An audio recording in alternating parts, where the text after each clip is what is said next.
Gadis ini sedang memakan telur ayam. Pria yang di depannya ingin menamparnya dengan kuat.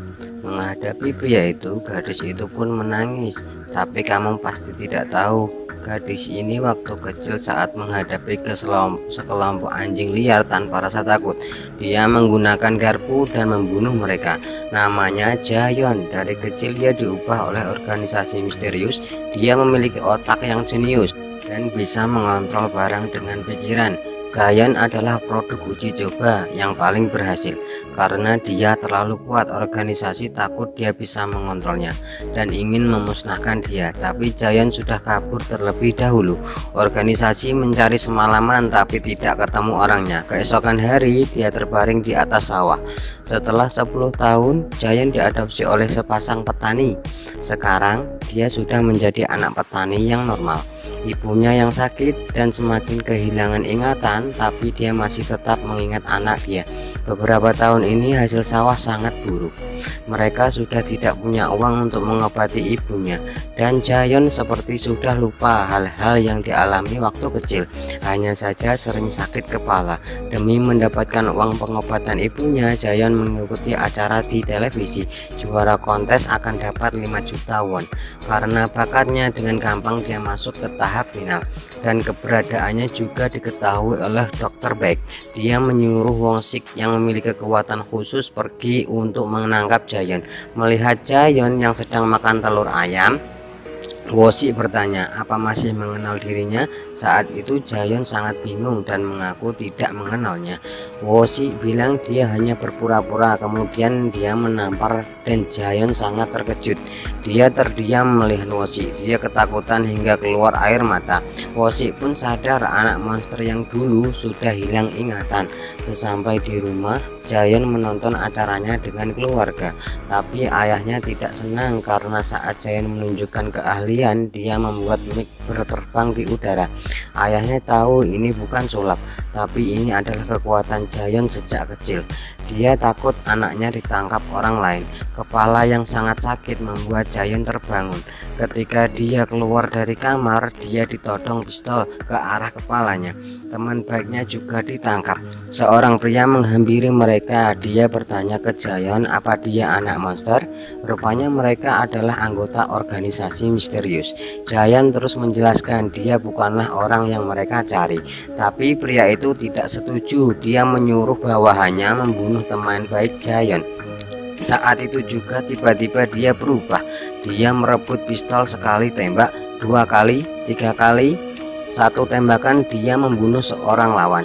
Jayon terlihat sangat berbeda dengan dia yang tadi. Wosik pun muncul. Dia memberitahu Jayon jika dia tidak ikut mereka pergi, orang tuanya akan dibunuh. Wosik juga bilang luka di badannya itu disebabkan oleh Jayon. Tapi saat itu Jayon tidak bisa mengingat kembali masa lalunya. Tapi demi keamanan orang tuanya, Jayon pun ikut bersama mereka ke pusat organisasi itu. Dia diikat di atas kursi. Saat itu Jayon mata penuh dengan ketututan. Dokter Baek pun muncul. Dia sudah lama menunggu hari ini. Tapi Jayon tidak bisa mengingat apapun. Bawahannya mengeluarkan suntik dan menyuntik ke badan Jayon. Kemudian Jayon langsung berubah. Dia seperti mengingat semuanya.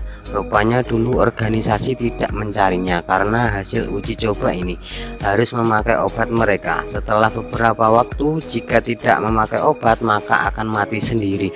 Tapi Jayon berbeda, dia tidak mati dan bisa hidup 10 tahun. Hal ini membuat Dokter Baek penasaran karena Jayon adalah uji coba dia yang paling berhasil. Agar dia bisa ke puncak kekuatannya, dia menyuntik lagi ke badan Jayon. Tapi obatnya hanya bertahan 1 bulan. Ini adalah cara Dokter Baek mengontrol semua orang yang memiliki kekuatan khusus. Tapi Jayon yang sudah sembuh sangat berbeda dengan sebelumnya.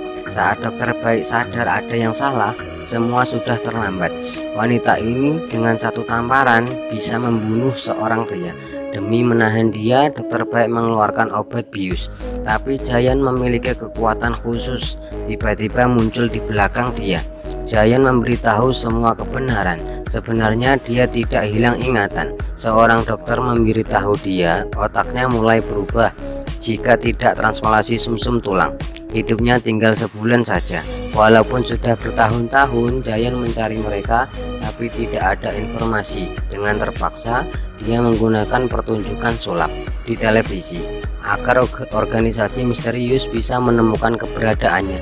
Dokter Baik pun merasakan seram gadis ini.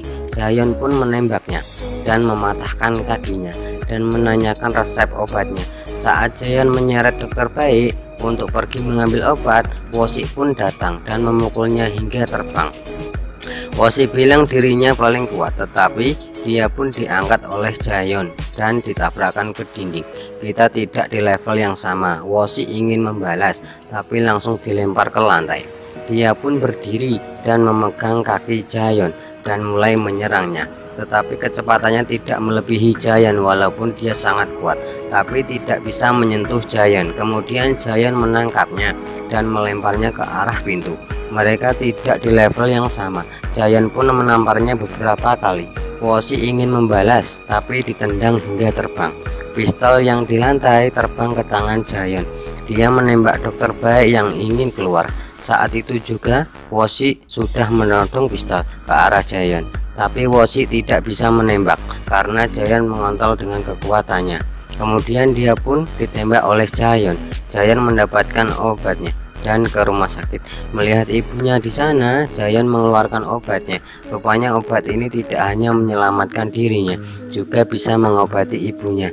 Jika kamu ada kekuatan khusus, kekuatan apa yang Anda inginkan? Kalau saya ingin kalian bisa menyukai video saya. Terima kasih. Sampai jumpa di video berikutnya.